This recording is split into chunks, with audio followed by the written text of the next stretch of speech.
the topics which are associated with tribal economy, tribal religion, tribal political systems, I will be discussing in this particular session with good case studies.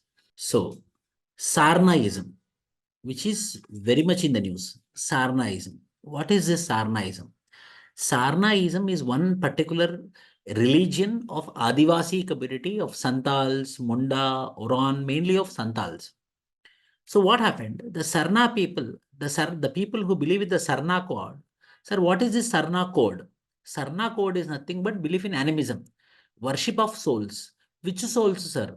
Ancestral souls is Sarnaism. So they are demanding, since independence, they are demanding for separate code. How there is personal Muslim personal code. In the similar way, they are also asking for a personal code. How Buddhism, Jainism got recognition as a separate religion. The Sarnaism or the Sarna religious people are also demanding for separate code, separate religious status. Hence, it is in the news. There is unique religious practice called as Sarnaism in Jharkhand and Odisha, mainly tribals. There is close to 78 lakh followers in this traditional indigenous religion of tribals, especially followed by Mundas, is at the verge of extinction due to the impact of Hinduism. Munda, Santals, but dominantly followed by Mundas as well as Santals also. Dominantly followed by Mundas. But what happened?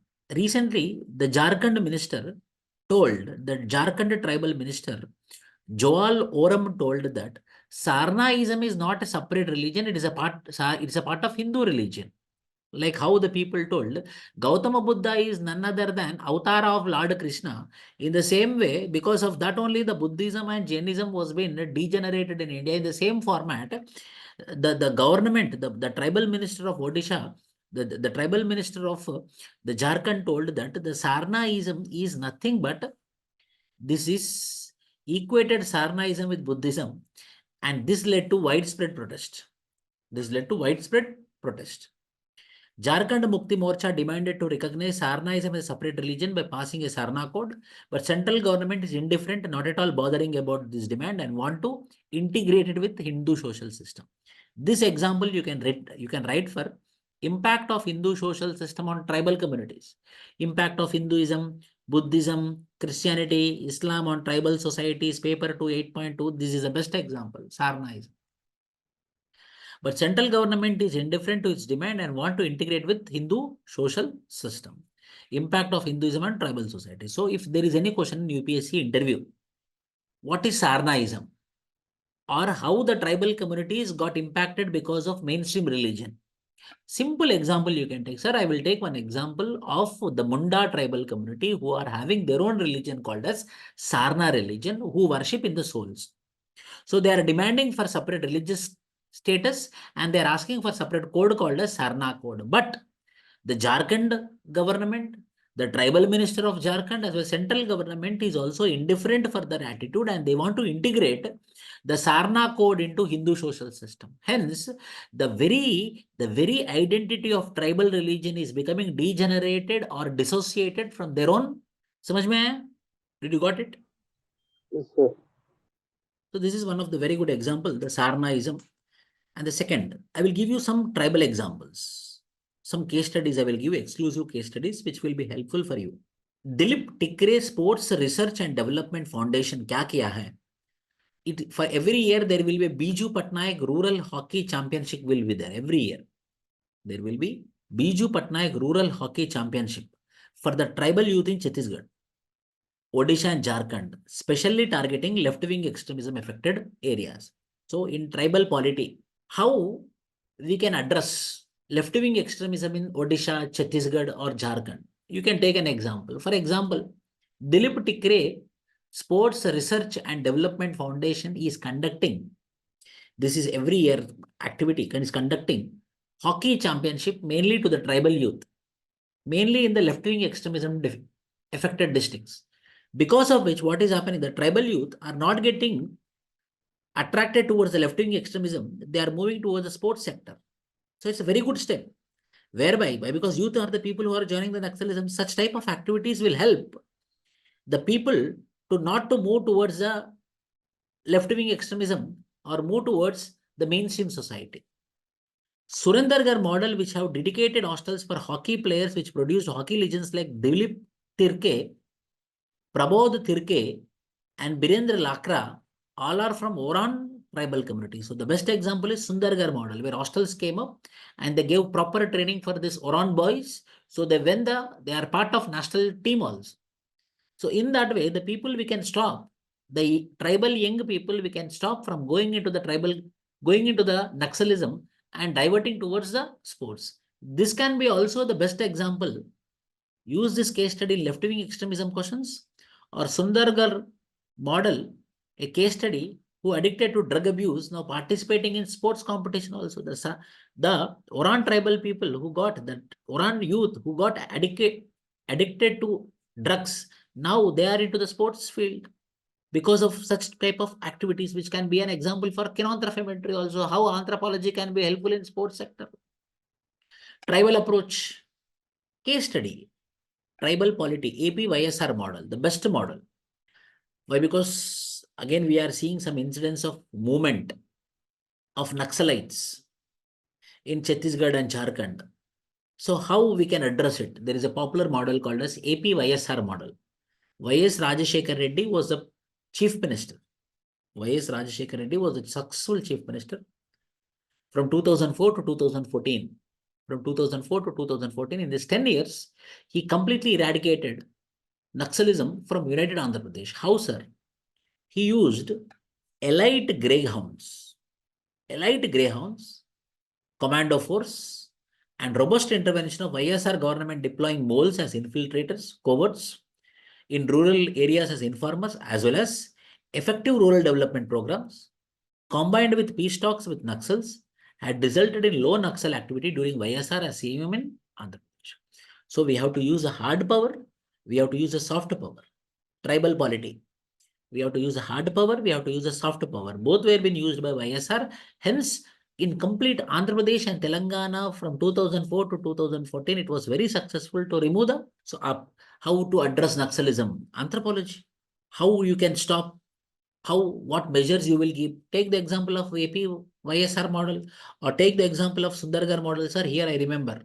You can tell like this, sir, here I remember Sundargarh model. Here I remember Dilip Tirke's initiatives like keeping hockey championships, so that the youth will not be moving towards the Naxalism, they move into the sports sector. So they will be busy with sports sector. If they ask another question, see, I'm targeting the questions of interview board. If they ask this question, can you tell me exclusive hunter-gatherer tribal community? Centralese you can tell in India. Centralese you can tell in India. There is one more tribal community called as Hadzabe of Tanzania.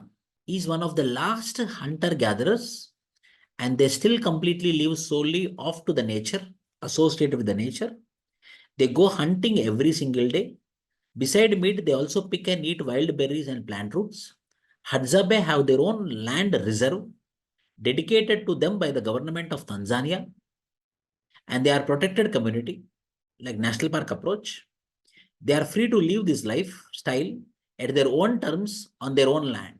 Isolation, complete isolationism is followed where? Like Centralese in Andaman Nicobar Island, similar isolation is also followed for Hadzabe tribal community of Tanzania, who are considered as last hunter-gatherer tribal community of the world. Agar पूछे, what are the tribal communities who are today also who are, this Hadzabe tribal community?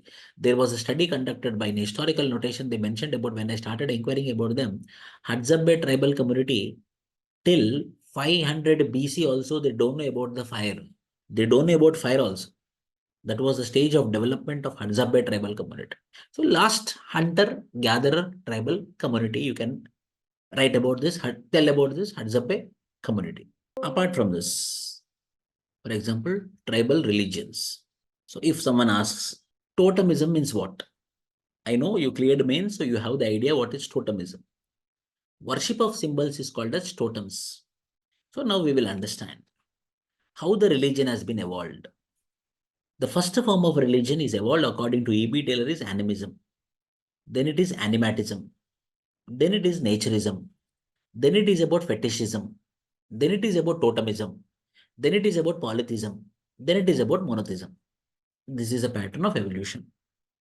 Now, someone tell me, what is animism? I will tell you the worship of souls is called as animism. What is animatism? Belief in mana called as animatism.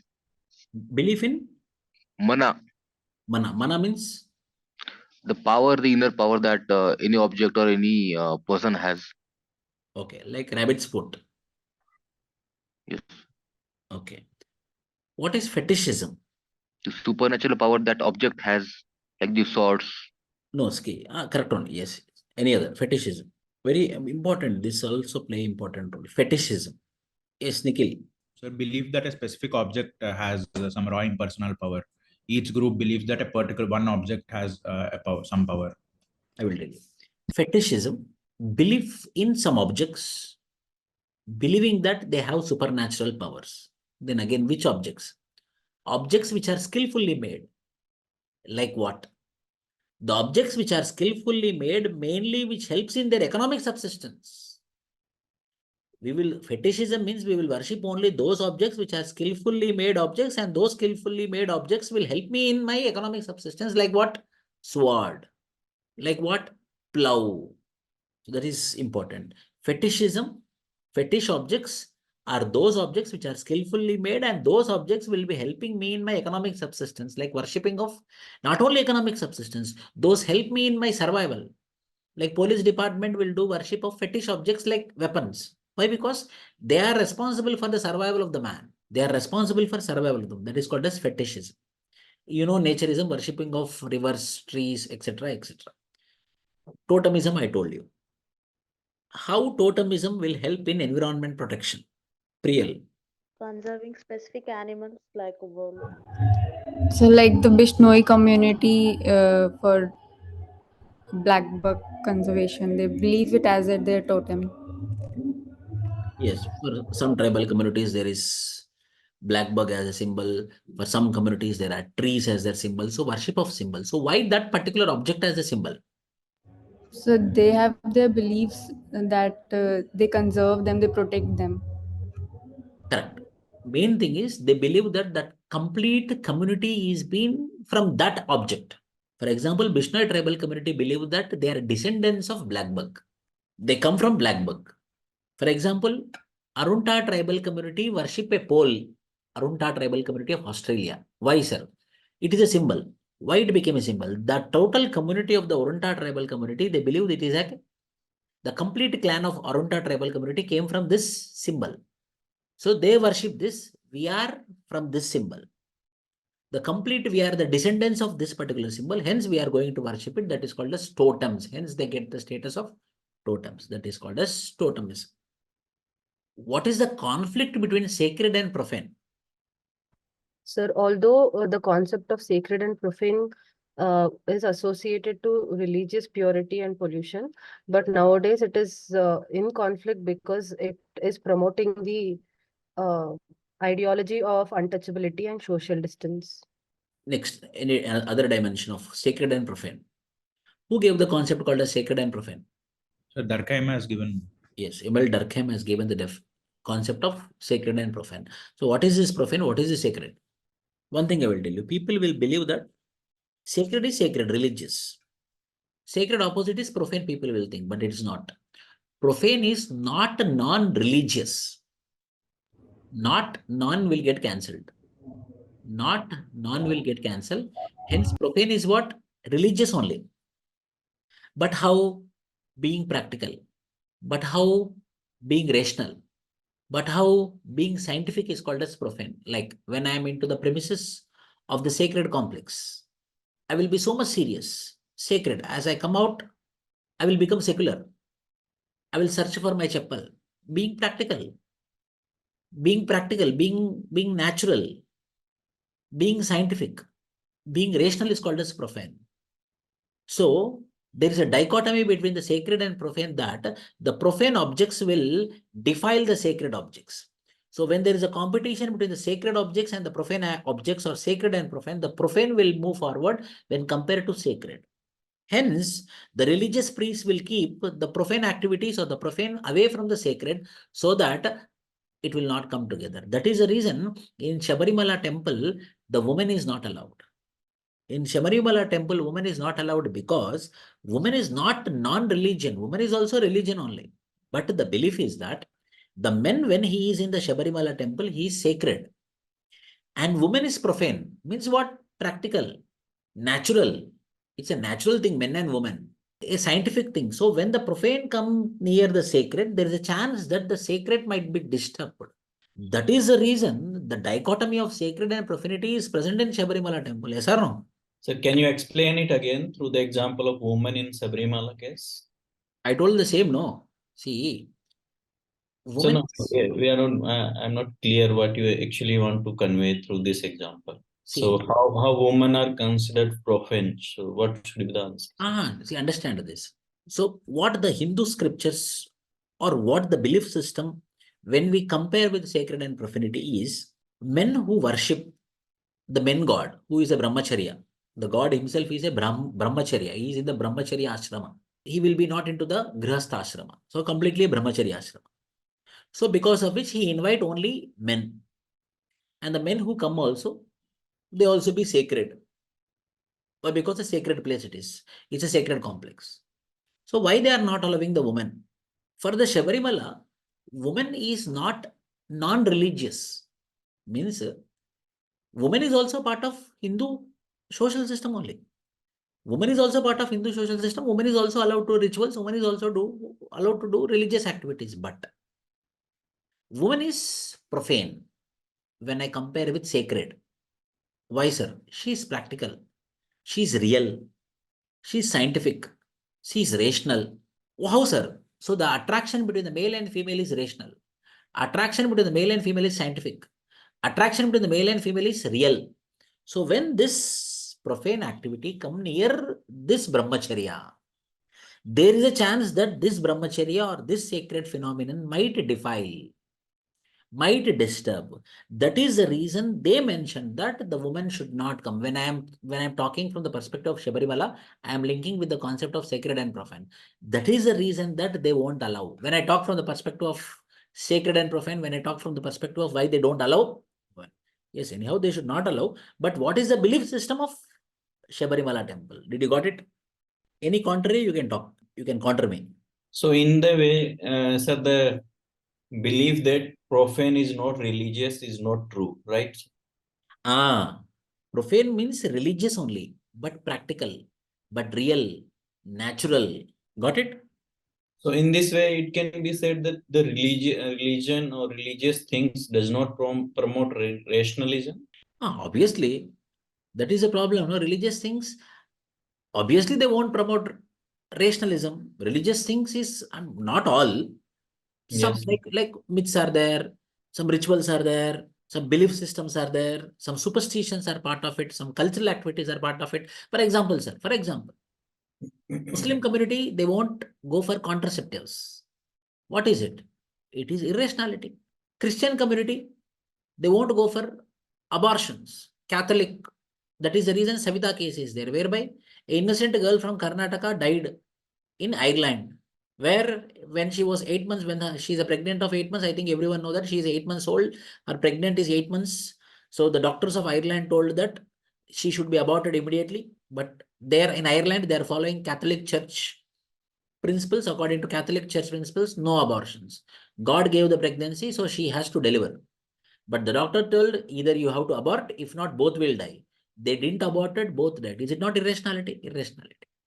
So in religion also irrationality is present. So the belief in life, we cannot say irrational. So there is a sanctity to it, and that we consider it divine. Life is a divine gift. So what is the wrong is there, means what is wrong in there.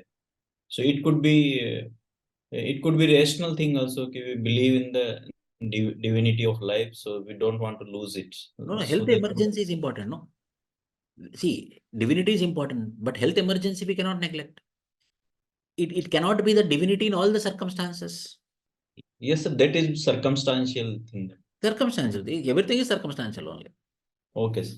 Means I want to associate the Shabarimala issue with the concept of sacred and profane. I'm advocating from the perspective of Shabarimala Devosam board. So by taking the concept of sacred and profane, so they believe that the men or the brahmacharya which is followed by the Hindu god in that particular temple is sacred. So this profanity might impact the sacredness. That is the reason they are not allowing the profanity into the sacred complex.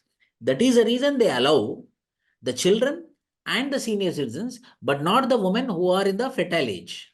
Can you, sir, please explain this sacred and profane dichotomy through some another example? See, sacred, when I am going into the temple premises, when I reach the sacred complex, obviously I will be so much of sacredness. When I come out of the sacred complex, the sacredness will reduce slowly, slowly. I will become not non-religious. Means I will be religious only, but I will be practical.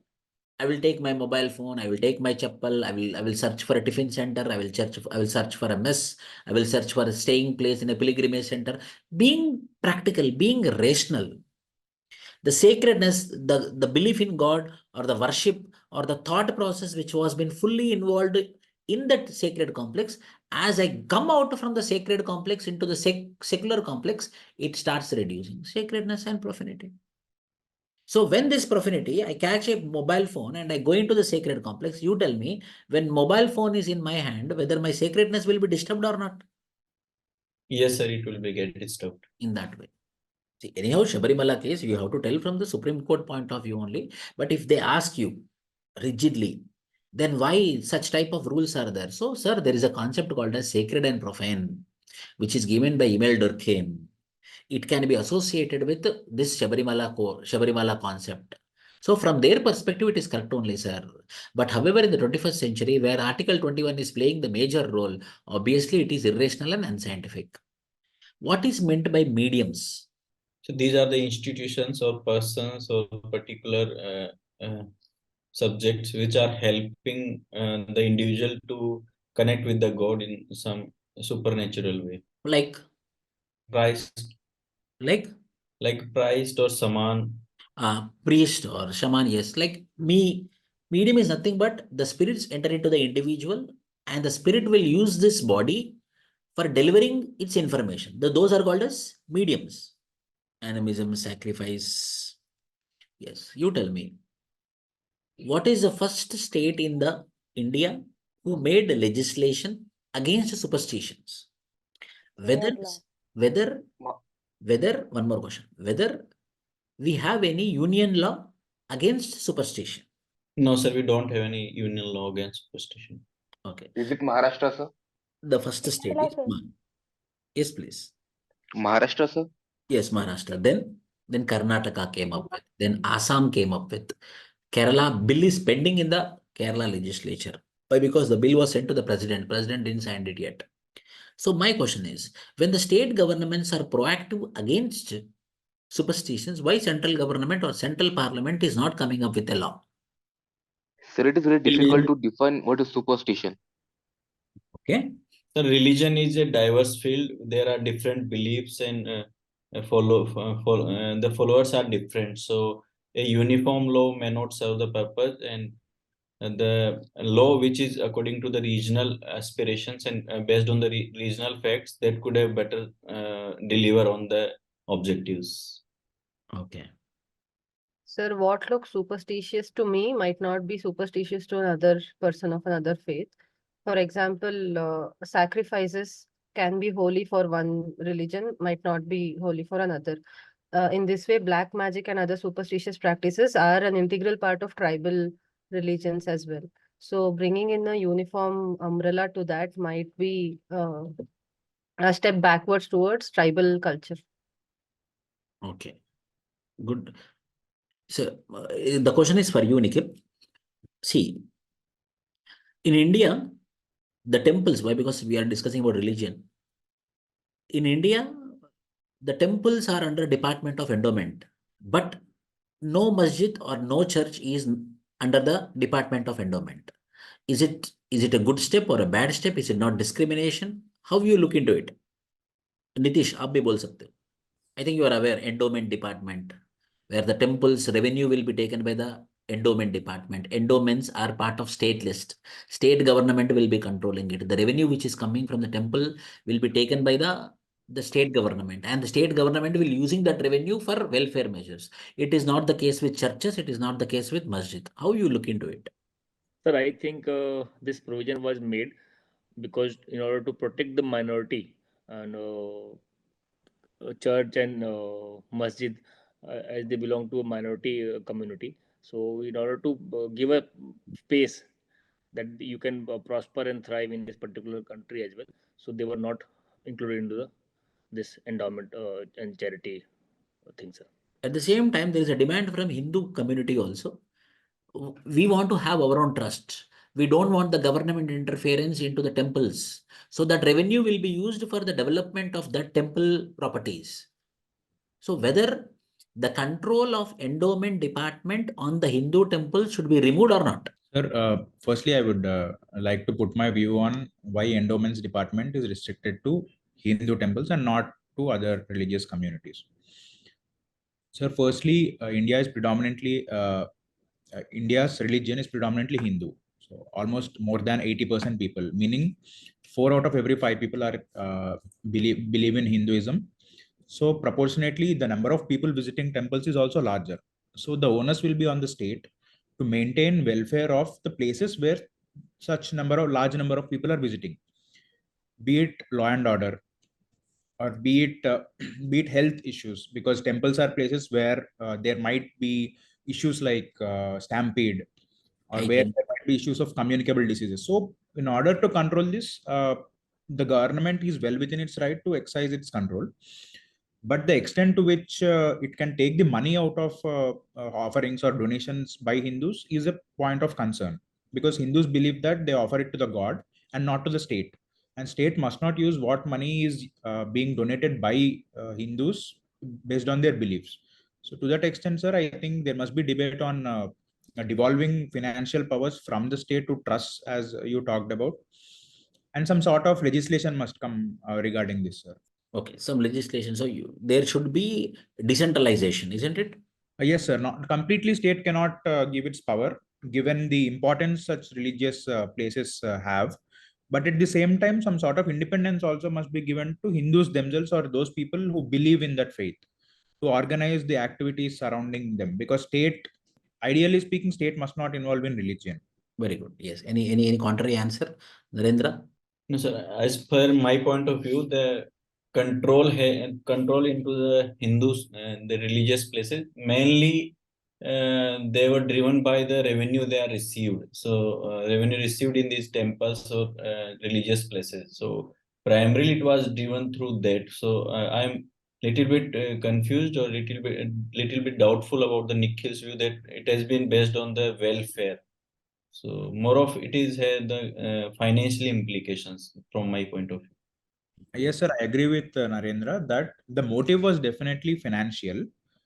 But the argument that the state needs to continue its hold on religious institutions stems from the fact that there are also security implications and the larger public interest involved there. Yeah, Definitely, the motive was religious. yeah, you are correct. That can be used. That why should be the state should be given the power to control these places.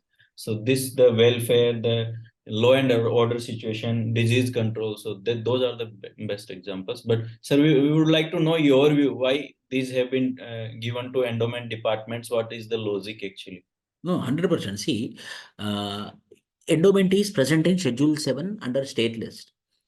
So it is under the control of state government. The thing is, as Nikhil rightly said, the legislations which made to control the temples were being made in primitive times. Primitive means olden times, archaic laws in 1952, 1953, 1954, 1956. At that time, the devotees worshipping or going to the temples number was very high. Equally, the number who are visiting the masjids or the people who are visiting the churches were less in number. For example, Vellangiri, if we talk about Vellangiri, a very famous church where the people visitors started increasing after 1980s.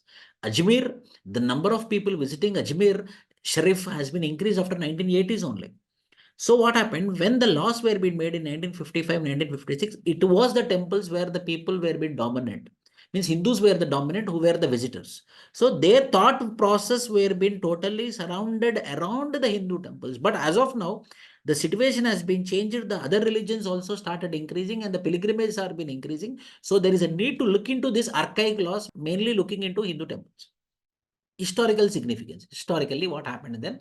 What happened now? So there is a demand from Hindu temples, please remove us from the control of endowment. If that is the case, why you are not taking the other temples, other masjids or other churches into consideration? This is one answer. But what Nikhil has been told, he properly articulated it. He properly articulated from the perspective of welfare, law and order, security, disaster management, etc. But however, another question might come.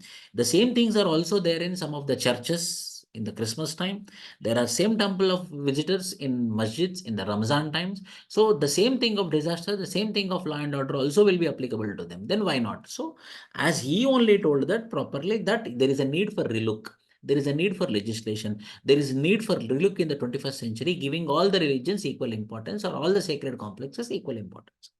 Sir, can be one more reason for that. Because in 1950s and 60s, the debate was that many untouchables were not allowed in temples. So to allow them, government take control of the temples to increase the equality among the Hindus. True, if they come, yes, 100%. 1955 Civil Rights Act came.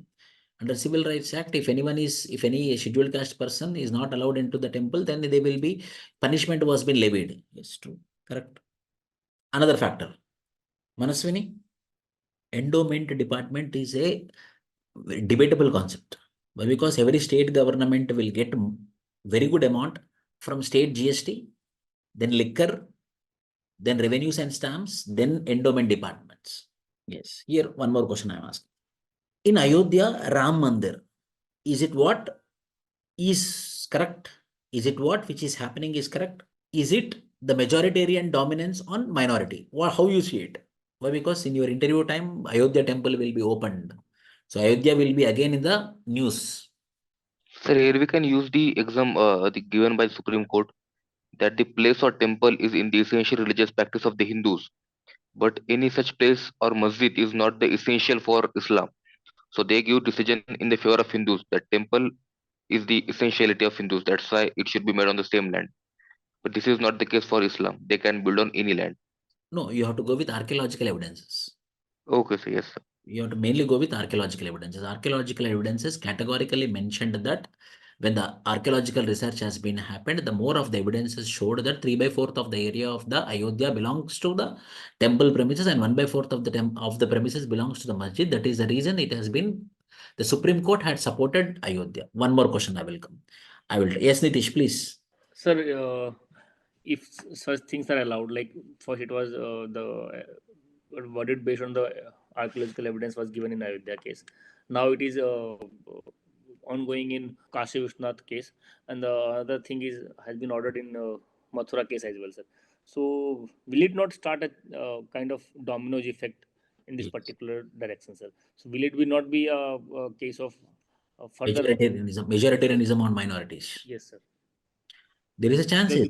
Because sir, there is no any stop in the near side that it is going to stop till this particular point only. Because if these three cases are dealt with, then there might be some other cases in the near future that they'll be claiming that there has to be some certain survey, and based on evidence such things has to be Disturbance, done. unnecessary disturbance, new conflict. Sir.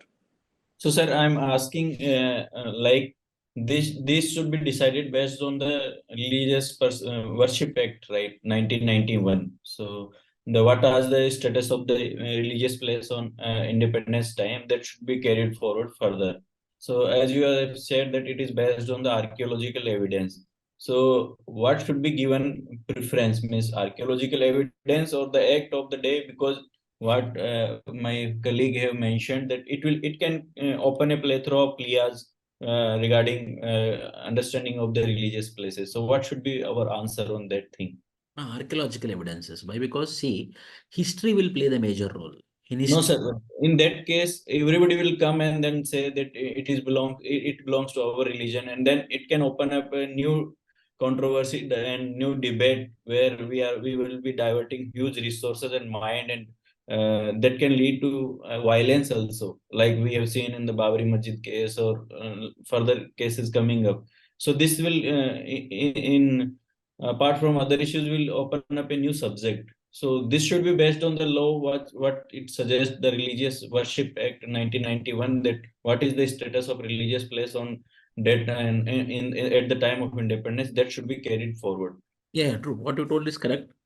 But see, in 1950, correct only. What you told is 100% correct. Sir, I would like to substantiate with this particular point, sir, if you allow me, sir. Yeah, please. Sir, if truth is being suppressed for more longer period of time, it generally creates a wider problem, sir. As it happened in the case of Ayodhya, now it is happening in the case of Mathura and Kashi. And if we try to suppress, like because evidences, archaeological evidences are clearly in the side of Hindus. If we suppress the facts, the whatever manufactured piece is there, sir, it won't last longer. So this is one thing, sir. And but the issue is with this particular notion is this, sir, that once we allow this, there is no end to this particular chain, because today is Mathura and Kasi, some other time it will be some other places, because it will keep going on and on, sir, because it is established fact that Islam came to India much later, at a much later period of time, sir. Until that time, there was several temples and Buddhist monarchies were there in the country. So at many places, like say at n number of places, the mosques are created or built on the Hindu temples or the land of the Hindus. So, but both sides are like say, equally strong arguments are there. Arguments. Yes. True, it is a plethora. It's like a honeycomb thing, 100%. But see, as a civil servants or civil servants teacher or civil service aspirant, see, going with the 19, my consciousness, immediate consciousness is telling that, my conscience is telling that, going with 1951 Worship Act, so it might be biased towards one particular community. Why? Because people are unaware of the situation, so they made a law. But now the people are aware, the people have the knowledge, people have archaeological things, these all things. So getting through a scientific evidence is more scientific, and the people also will not fight. Why? Because science is telling that these are the people who are staying first here. For example, in our village, if panchayat happens, this land is mine, my land is this my land is. So what they will do, they will go for pani papers. Pani papers means linked documents. They will go to the link documents, and first who bought it, that person will become the owner of the land. Anyhow, because of this archaeological evidences, everyone will go to the court, everyone will go to, anyhow, that possibility is there. But going to the Worship Act of 1951, how the act was being made, what was the environment at that particular point of time. So, for example, now BJP government, for example, BJP government is there. Now the environment is towards the Hindutva. So the environment, they made a law, for example. After some times, if the communists come into the power, so if the environment has got changed, then obviously they are going to repeal it.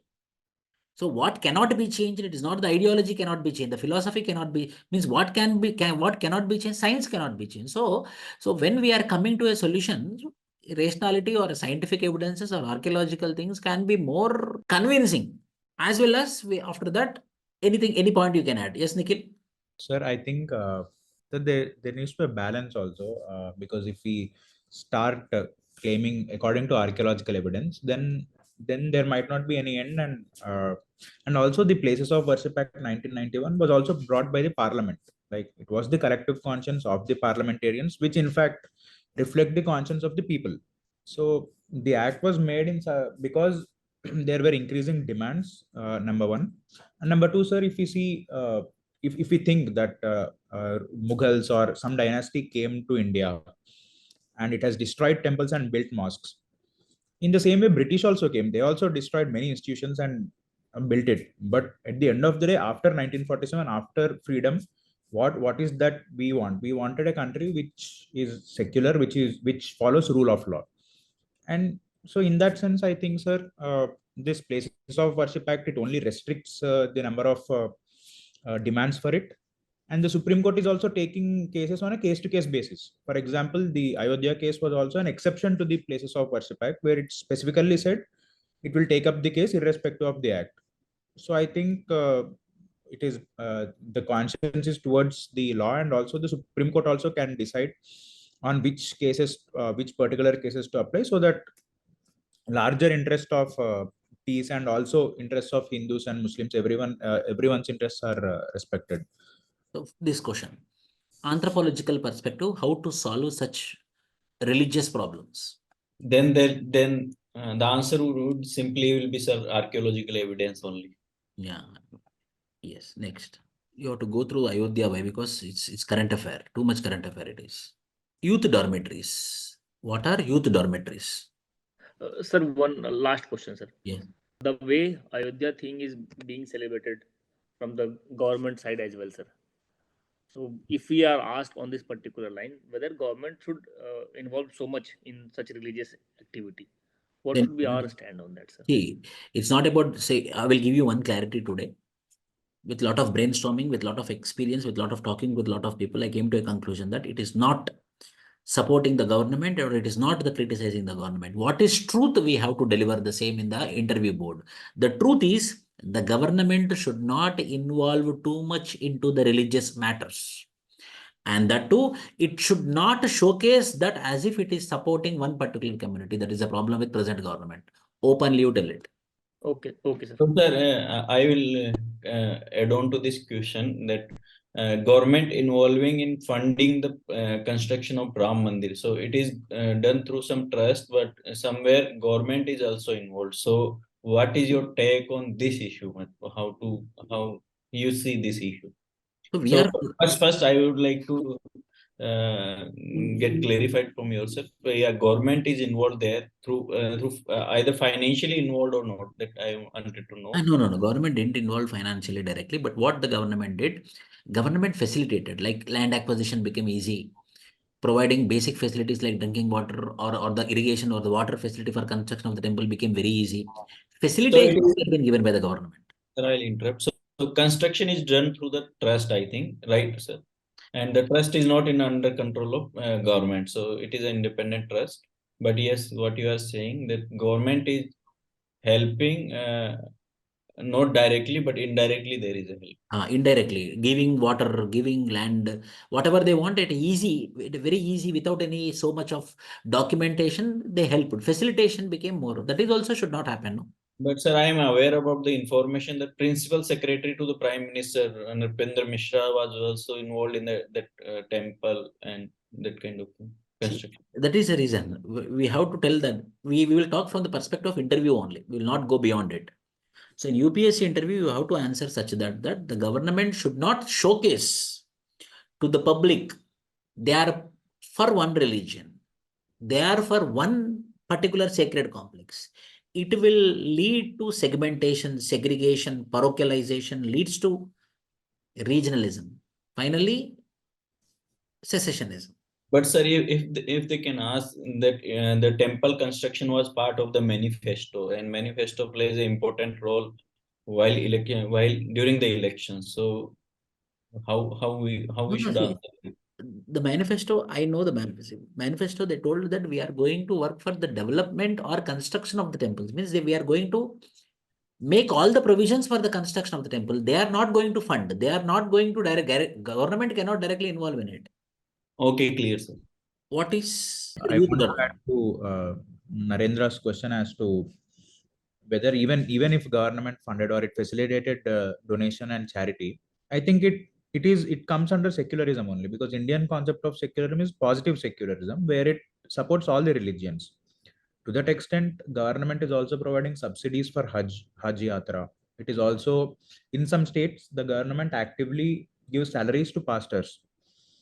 So in that sense, government is supporting all religions instead of the Yes, I will Western tell you. where we'll avoid directly involving. This is positive secularism where we engage with all the communities for harmony. True. So That involvement. is Sarva Dharma Sambhav concept given by Mahatma Gandhi. We can Sarva use Dharma that. Samabhava, it is true. What I want to tell you is, it should not showcase as if they are for one particular religion. Right, sir. The actions also important. Yes, sir. What are youth dormitories? It is also one of the cultural institution of tribal community. Manaswini, youth dormitories means what? Real. So they can be defined as institutions where young people learn about their culture, the way they can lead their life in an effective manner. What are the functions of youth dormitory, Narendra? What are the functions? So one of the important function is transmission of the culture, sir.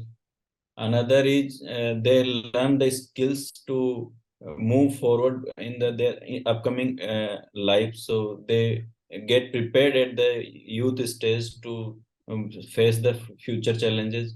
Then it inculcate a quality of camaraderie and togetherness in them. And yeah, the one of the basic function, important function, which is not available in many societies, like sexual training and sexual education. So this way, youth dormitories play important role. There is a famous concept called as coloring. What is coloring? Surinder Malhotra? Coloring, it is studied in Tokyo and Islanders, where where the men take the ships and exchange the things which they produce locally. This was done in order to build a good relationship with other tribal groups as well. This involved two things mainly, Soluva and Mawali.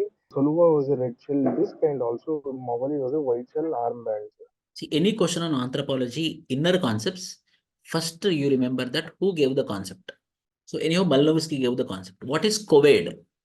Sparsha, what is COVID? Sir, COVID is related to a process where the spouse experiences the pain of the wife during the delivery process in order to ease the pain, or that is emotional codependence. In which community it is followed? Sir, I'm not sure of the community. I don't know, sir. COVID in which community? Example is important. Which community? COVID is followed Andaman Islanders. What is Tarwad system? Tarwad. What is Tarwad? Soham. So it is in the Nayars where it is the general family is where the visiting husband is the concept, and family members contains the mother and their brothers and sisters. Matrilineal society it is. Yes, sir. Okay. What is Vasi system? The economical exchange between the fishing community and the agrarian community. Followed in? It is in Gujarat is also one of the examples. I am not exactly known the community name. Vasi system. Where? Example? No, sir. I am not able to remember it now. Anyone Vasi system is followed in which tribal community? The Trobriand Islanders. Yes, Trobriand Islanders, yes. So there are various approaches for religion. My question is, there are various approaches for religion like evolutionary approach, functional approach, structural approach, symbolic approach. So what is Marxist approach? It is a radical approach, sir, which it is a Marxist approach could also be termed as a radical approach, where the existing structure is challenged and the new order is being propagated based on the mode of production and the ownership of the factors of production should be in the hand of everybody. It should not be concentrated in the hands of few. Very good, very good. Correct. What is psychological approach? Manaswini. What is difference between shaman and medicine man? And how you look into this? The Babas getting the stature of the god. This Baba who was arrested, what is his name? One movie also came now. Asaram Bapu. So how you look into this? How these Babas are becoming more than the life, greater than the life. So as per the basic nature of human beings, everybody is like having a sense of uncertainty about their life, what is the purpose of their life, and in the life of human being, there's so much of uncertainty, and there's so to do away with these uncertainties, human beings are always in search of somebody who will give some kind of solace or some kind of sympathy to them. So they try to get that particular thing in a very direct manner and in a very short span of time. So they look for some supernatural powers or in somebody, human being or all. So they become a very easy target. These babas are like exploiting the emotional aspects of human nature only, sir. Okay. So sands and seeds are the important part of Indian society from ancient time. and they have played an important role in spiritual evolution and progress of the mankind. So they have definitely helped in the difficult the people to sail through their difficult times. So historically, they have been placed at given a good stature, but relating them to God and fully believing in their acts, neglecting the wrong they are doing, that is not correct. So we shall be objective while pursuing any such institution, and every act of illegal act should be condemned and should be reported. Very good. My question to you, Nikhil, you told that government can involve. If that is the case, in the temple, in the parliament, the temple of democracy, the present government conducted only Hindu rituals. When we are sending this Chandrayaan, we conducted Hindu rituals. In any construction of government buildings, majorly it is the Hindu rituals which are being conducted. Is it not a violation of secularism? The state is taking only one religion and conducting one religion rituals. How you look into it? Sir, I'll see it. It is the main reason could be because of the predominance of Hindu people, because 80 more than 80% are Hindu, and at the same time, it also the conducting of such rituals is not alienating other religions. For example, the same government which is celebrating or which is using Hindu rituals while opening a government office is conducting another festivals on that particular day. For example, Christmas is being celebrated in government offices with equal fervor on that day. So it is not discriminating, but yes, definitely there is a issue of using the majority religion in most of the times. I think, sir, with such discussions and discourses, even sir, but at the same time, for some issues, we also invite all the religious leaders. For example, the Secretariat of Telangana, when it was started, all the three religions priests, we invited people from Islamic clerics. We also invited pastors. So there is a balance, is what I see, sir, in some cases. Okay. This is one question, but which is very radical question, I know, but still I'm asking you. Recently, the Tamil Nadu, the Council of Ministers told there is a need for annihilation of Sanatana Dharma. What is this?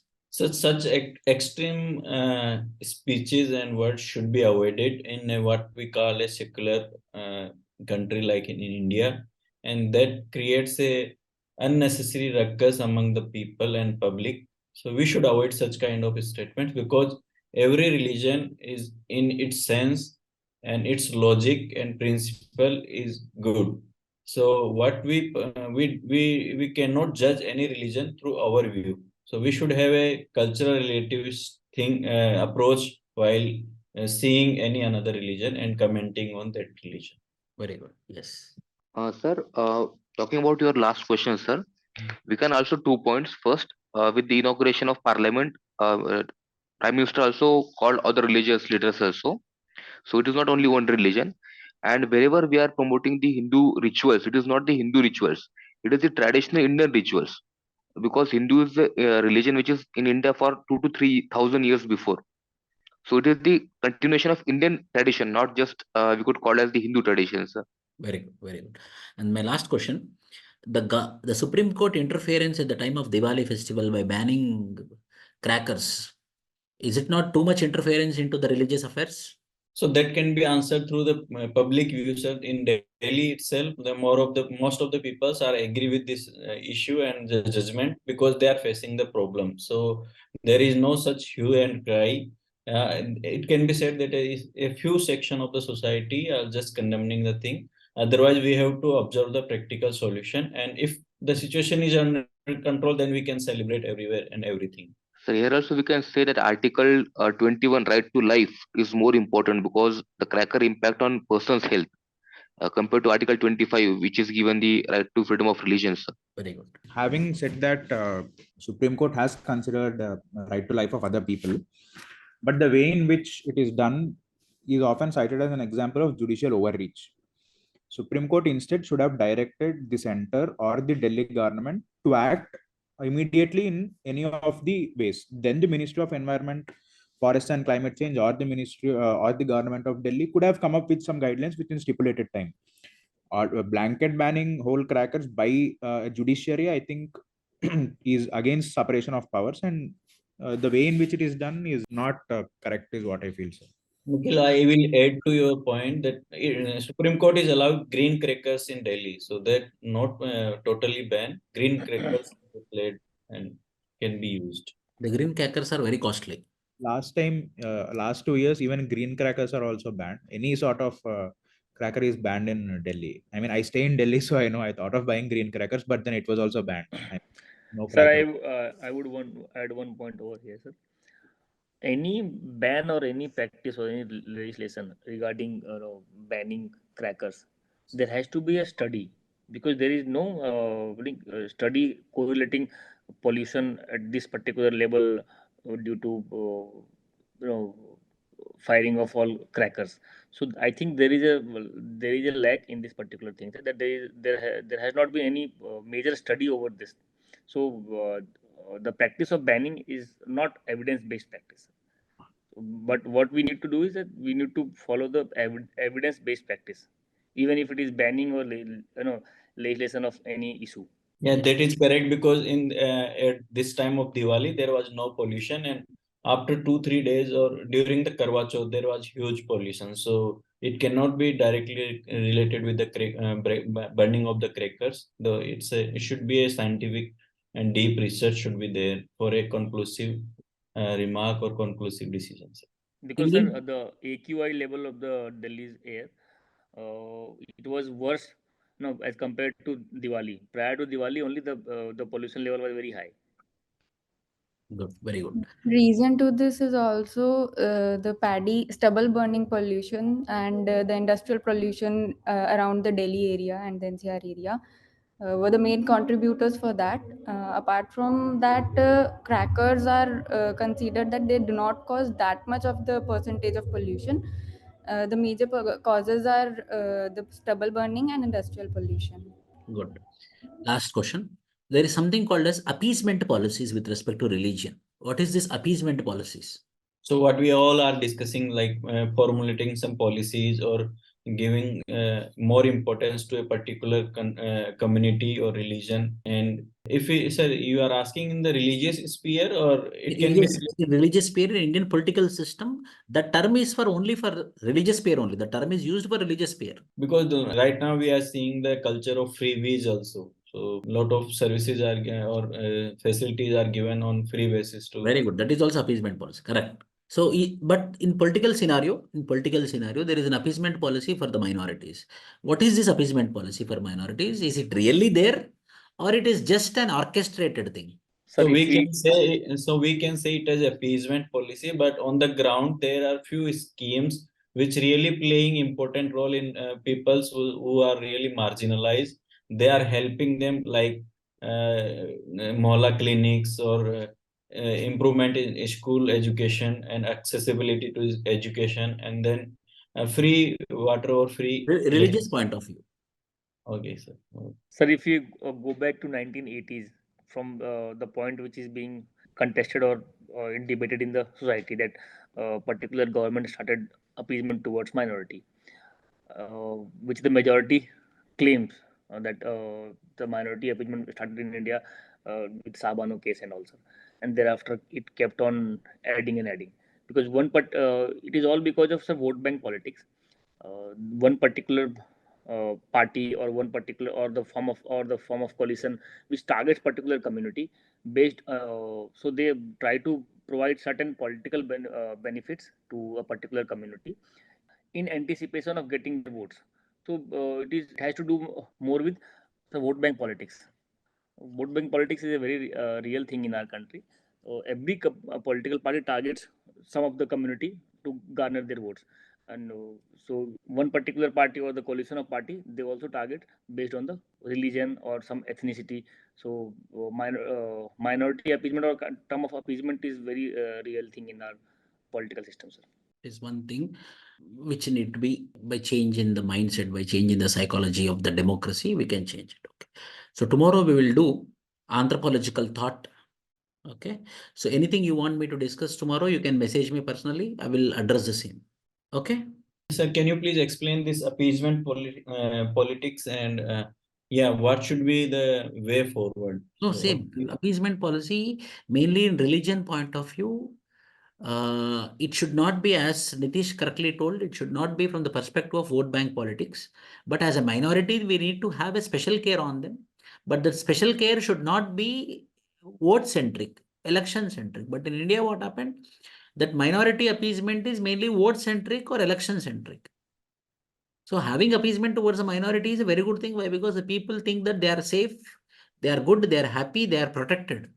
okay, sir. This can be seen in the case of tribals also, like in the Chhattisgarh or Rajasthan or Madhya Pradesh, lot of emphasis was placed on to appease the tribals, and that we have seen the substantial vote transfer also at this recently concluded elections also. Although I'm not aware whether we have to quote this or not. Like BJP is able to corner much of the tribal votes this side, which traditionally not used to be with the BJP. So we can quote Parsis in that case. Being a micro minority community, they find India to be a safe haven to live in. So micro minority, very good word that is. Correct. Thank you. Thank you, sir.